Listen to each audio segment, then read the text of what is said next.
We sold our business, and I'm gonna show you how much we sold it for and tell you about how we did it, including how we went from not being sure if it would even sell to receiving multiple offers. This is how it happened.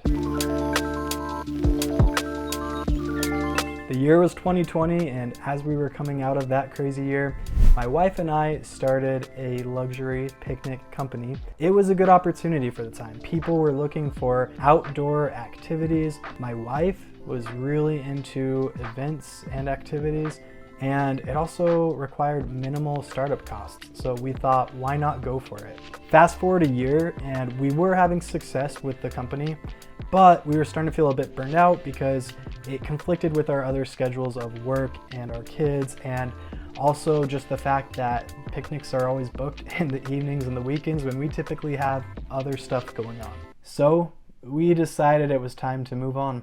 The thing is, we didn't know if we could actually sell the business or if we would just have to part out the inventory.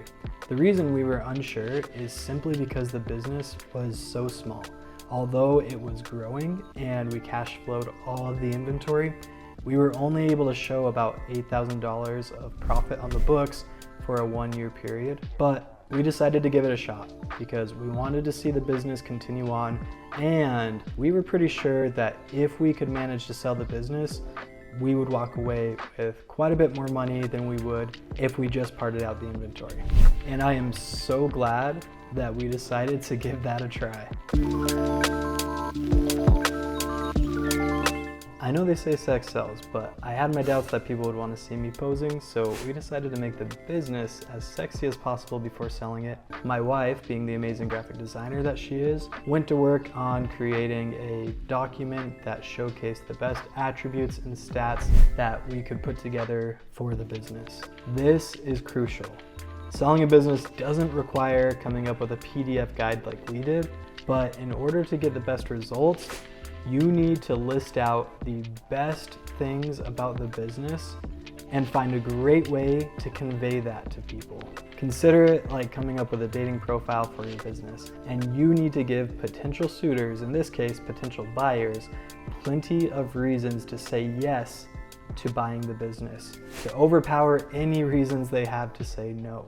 This is why we showcased our growth trajectory, our beautiful website, our growing social media presence, in addition to showing the hard stats and numbers that people would be looking for when purchasing a business.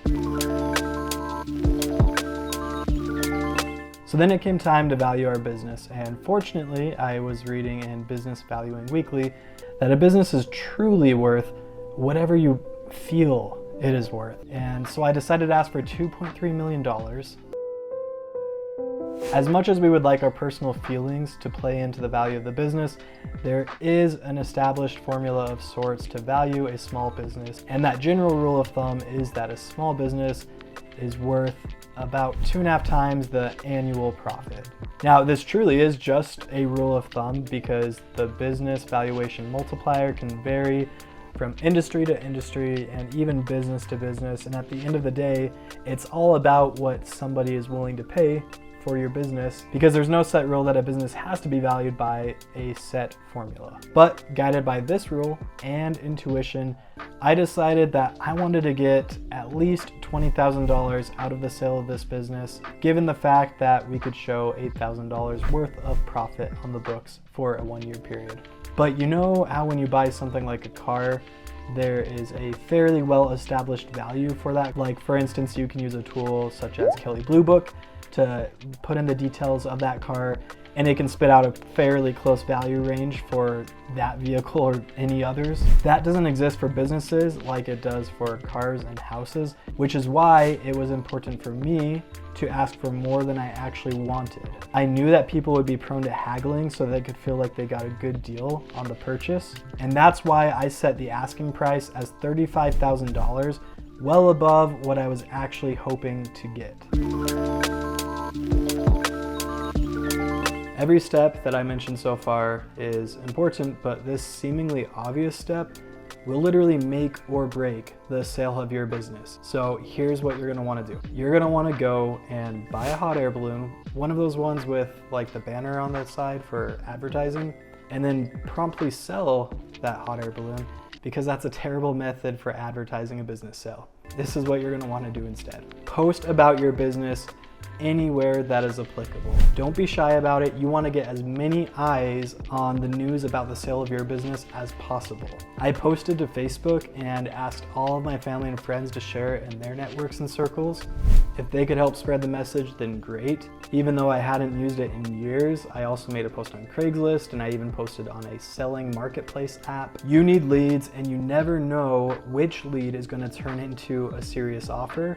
So post anywhere that you can, but also get creative about thinking where your potential buyers might be. The best thing we did in regards to this was posting in multiple Facebook groups related to weddings and photography and events. Because these are the people and the vendors that we worked with and for, we had a suspicion that these are also the people that might be interested in owning their own luxury picnic business. And we were right. 95% of our eventual leads came from these Facebook groups, and our eventual buyer did as well.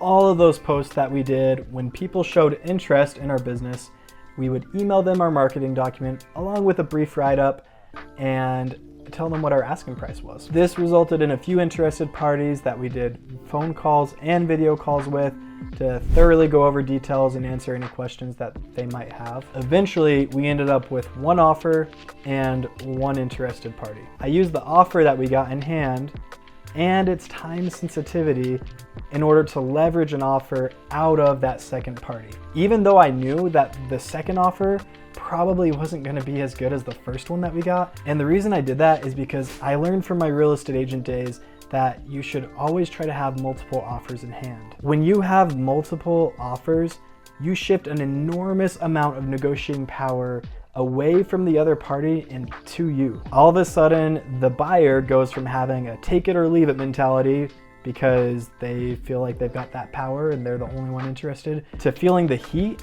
and even the desire to be a bit more competitive because they know that there's other people who are competing against them. So as for our sale, we ended up negotiating and accepting an offer for $22,000 paid up front in cash.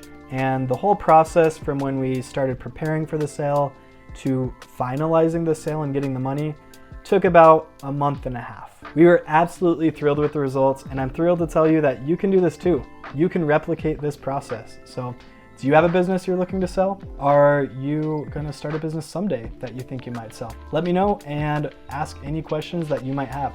Thanks and see ya. Hey, I'm filming this just kind of impromptu after filming the rest of the video because I was thinking if it would be helpful for me to give you access to like the email template that we used for interested parties in the sale of our business, as well as like a template to the PDF document my wife made to look really professional in selling our business. Let me know. I just want to see if people are interested in that. If so, then I'll see if I can get some copies of those things together, get some version of that that I could send out to a bunch of you, and hopefully it can help you out. So let me know. I'm here to help, and if that would help, I'd be happy to give you access to some stuff like that. So see ya.